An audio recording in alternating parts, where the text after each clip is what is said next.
वरुण अपने घर में सबसे छोटा था। उसके दो बड़े भाई जिन्होंने माता-पिता के देहांत के बाद बड़े शहरों में जाकर अपना व्यापार जमा लिया, माता-पिता की जिम्मेदारी वरुण को सौंप दी। इसी कारण वरुण तरक्की नहीं कर सका और कलकत्ता में एक ही छोटी-सी नौकरी करता था। वह एक किराए के छोटे से मकान में रहता था। एक दिन वरुण को उसके बड़े भाई अमरनाथ का फोन आया। अमरनाथ, वरुण कैसे हो? वरुण, जी भैया अच्छा हूँ, आप बताइए। अमरनाथ, सुनो वरुण, शायद तुम्हें पता नहीं है कि पिताजी की दिल्ली में एक पुरानी प्रॉपर्टी थी जिस पर किराएदार ने कब्जा कर रखा है। हम उस प्रॉपर्टी को बेचना चाह रहे हैं। मैं चाहता हूँ तुम वहां जाकर रहो और उसे अपने कब्जे में लो। इससे हम तीनों भाइयों का फायदा होगा। वरुण, लेकिन भैया मेरी नौकरी। अमरनाथ, अरे भाई, दिल्ली में तो तुम्हें इससे भी अच्छी नौकरी मिल जाएगी, जाओ वहां। वरुण अपने दोनों भाई अमरनाथ और श्याम का बहुत आदर करता था। वह उनके कहने पर अपनी पत्नी को लेकर दिल्ली पहुंच जाता है। वह किसी तरह लड़ झगड़ कर किराएदार को निकाल देता है और खुद रहने लगता है। कुछ ही दिनों में उसे नौकरी मिल जाती है। दिल्ली में कलकत्ता से अच्छी सैलरी थी और मकान का किराया भी नहीं देना पड़ता था। वरुण अच्छे से रहने लगता है, लेकिन वह मकान बहुत पुराना था, खंडर हो चुका था। ऐसा लगता था कभी कभी भी गिर जाएगा। कुछ दिन बाद वरुण को उसके मचले भाई श्याम का फोन आया। छोटे, कैसा है तू? वरुण, भैया मैं मजे में हूँ, दिल्ली में अच्छी नौकरी मिल गई है, अब अच्छे से चल रहा है। श्याम, चल अच्छा है। एक बात तुझे बतानी थी, हम दोनों भाइयों ने दो अलग अलग मकान कलकत्ता में खरीद लिए हैं। अब हम यहीं रहेंगे, यहीं रहकर कारोबार करेंगे।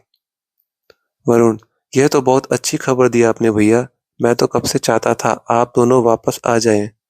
श्याम, हाँ लेकिन अब तू बाहर चला गया। वरुण, कोई बात नहीं भैया, कम से कम कोई तो है जो अपने शहर में रह रहा है। जब अमरनाथ को इस बात का पता लगा कि भाई वरुण मकान में मजे से रह रहा है, तो उसने श्याम से बात की और दोनों मकान को बेचकर पैसा बनाने की तरकीब सोचने लगे। वरुण इस सबसे बेखबर मजे से रह रहा था, लेकिन उसकी यह खुशी ज्यादा दिन तक टिक नहीं पाई। एक दिन मकान का कुछ हिस्सा गिर गया, जिससे मरम्मत कराने के लिए वरुण के पास पैसे नहीं थे। अमरनाथ और श्याम को जब यह बात पता लगी, तो दोनों दिल्ली पहुंच गए। अमरनाथ, वरुण, यहाँ रहना खतरे से खाली नहीं है, मैं बात करता हूँ, हम इसे बेच देते हैं। इससे तो तेरे हिस्से में पैसे आए, उससे कलकत्ता में मकान खरीद लेना।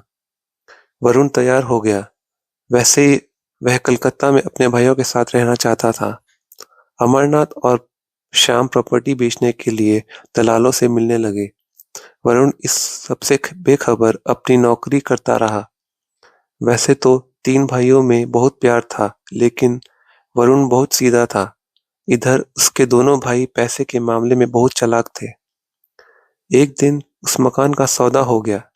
वरुण ने भी कागज साइन कर दिए। तीनों प्रॉपर्टी बेचकर कलकत्ता पहुंच गए। वहां वरुण ने वही पुराना मकान जो पहले किराए पर था ले लिया। 2 दिन बाद दोनों भाइयों ने वरुण को बुलाया और कहा, ये ले वरुण, अपने हिस्से के पैसे। ये कहकर अमरनाथ ने 5 लाख रुपए पकड़ा देते हैं। वरुण, भैया ये क्या है? मुझे तो पता लगा था कि मकान 30 लाख का बिका है और मेरे हिस्से में 10 लाख आएंगे। ये सुनकर दोनों भाई सकपका जाते हैं। श्याम, नहीं छोटे, किसी ने तुझे गलत बताया है, मकान 15 लाख का बिका है। वरुण, भैया आप ठीक कह रहे होंगे, एक काम कीजिए, ये पैसे भी आप रख लीजिए। मैं आपकी बहुत इज्जत करता हूँ, लेकिन मुझे लगता है पैसों की जरूरत आपको ज्यादा है। ये कहकर वरुण पैसे छोड़कर वापस घर आ जाता है। उसे विश्वास नहीं हो रहा था कि दोनों भाई ने उसका इतना बड़ा धोखा कर सकते हैं। इधर अमरनाथ की पत्नी जानकी ने वरुण के जाने के बाद दोनों को आड़े हाथ लिया। जानकी, आप लोगों को शर्म नहीं आनी चाहिए? अगर उस समय सास ससुर की जिम्मेदारी वरुण ने ना उठाई होती, तो आप ये लाखों कमा पाते क्या? वो भी अपने माता-पिता को छोड़कर पैसे कमाने जा सकता था। आज आप उसका हिस्सा मार रहे हैं। अपनी पत्नी की बात सुनकर अमरनाथ को बहुत पछतावा होता है। जानकी, वो बेचारा आप दोनों का इतना आदर करता है कि चुपचाप चला गया और भाई होता तो आपको कचहरी में घसीटता। श्याम, भैया गलती तो हमसे हो गई है। वो बेचारा किराए के मकान में रह रहा है और हमारे पास दो तो बड़े मकान हैं। 1 महीने तक वरुण ने उनसे कोई बातचीत नहीं की। एक दिन दोनों भाई अपनी पत्नियों के साथ वरुण के घर पहुंचे और उस दिन रविवार था। वरुण घर पर ही था। वरुण, अरे भैया, भाभी आप आइए बैठिए, मैं अभी आपके लिए पानी लेकर आता हूँ। अमरनाथ, बस वरुण, हम बहुत शर्मिंदा हैं। तेरे साथ हमने बहुत गलत व्यवहार किया है। वरुण, भैया भूल जाइए, हम सब में प्यार बना रहे, बस मुझे यही चाहिए और कुछ नहीं चाहिए। श्याम, ये ले वरुण, अपने मकान के कागज, हमने पूरे पैसे तेरे लिए मकान खरीद लिया है 30 लाख का।